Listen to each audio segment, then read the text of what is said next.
And I want all of you people to have that feeling. I am destined for something great.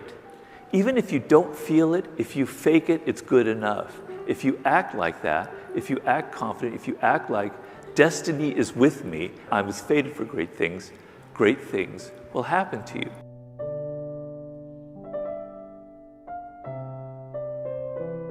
I now want to go into some of the aspects of the psychology here. I'm not going to cover everything. I don't want to bore you and exhaust you all. I'm going to cover 3 areas of this game of psychology to give you an idea of what I mean. So power is a game of managing appearances. Now, what do I mean by that? When I look at somebody out here, if I'm interacting with them, I can't see inside their brain, inside their mind, inside their body, their spirit. I can only see their appearance, how they look. So people are continually judging you based on the appearance that you project out there, right? And so you can do one of 2 things. You can let them decide who you are by how they perceive you, or you can actually create the impression that you want. I call it creating an aura that you craft. You are like an actor in this world, and powerful people are actually excellent actors, all right? So every one of you out there has an aura, and when you enter into an office, you enter into a world, people are reading that aura off of you, and they're either reading weakness or they're reading power, okay? And so you want to create an aura that excites, intrigues, and even intimidates people to some degree. So law number 4, always say less than necessary. When you're in a meeting, the people who talk the most are the ones who actually come off as the weakest, usually, because they're talking and talking and talking because they feel insecure, and they're covering it up by having to say a lot of things. And when people talk a lot, it reveals that they can't control themselves. And if they can't control their talking, maybe there are other things they can't really control. And if you say a lot of things, you're inevitably bound to say something stupid, right? So powerful people say less than others. And because they say less, whenever they do talk, attention immediately focuses on them. And it creates this kind of aura of mystery, and it fascinates people, all right? Enter action with boldness. So when you enter into an action, people are kind of smelling you. They're smelling that aura off of you. And if you begin in a weak manner, that first impression sticks with them.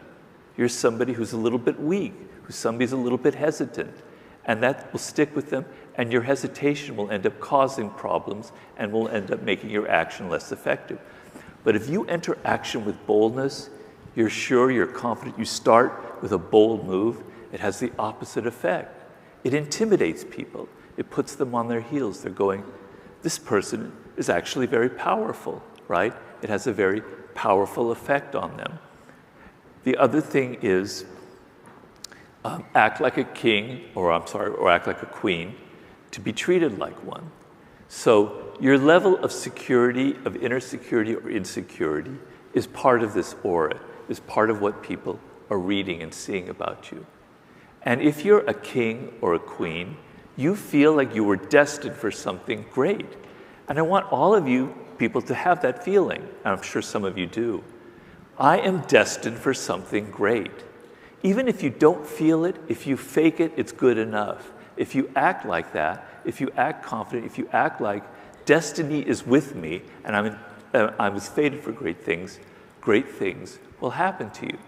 So what this does is it creates a self-fulfilling prophecy. When you enter action with boldness, when you say less than necessary, when you act like a king, people think that you're powerful, and they give you power. And when they give you power, you feel more confident, and that creates this cycle of more and more and more. The person who exemplifies this is this gentleman here who you see me whipping in arm wrestling, 50 Cent. Now, I did a book with 50 Cent, and he completely exemplifies everything I'm talking about. I watched him in meetings. He hardly ever said anything, and all the eyes were on him. He criticized me. He said, "Robert, I watch you, and you're always nodding. You're always going, yeah, uh-huh, uh-huh. And he said, Robert, nodding indicates weakness. I was going, right, 50, you're right, uh-huh. He goes, no, no, cut that out. Okay, right? And so when you don't nod and you don't talk, it's like if you look on a stage, the actor who's the stillest is the one that you watch the most. And he was a master at it. 50 was a consummate actor. Of course, he always entered into action with boldness. He acted like a king, which is very strange. He came from the worst circumstances the United States can give anyone, the south side of Queens, dealing crack when he's 9 years old. And here he feels like he's destined for something great. He always felt that way, and it became a self-fulfilling prophecy. So my lesson here is always, always, always be aware of appearances, how you appear and how you project yourself to other people, because it plays an enormous role in your power.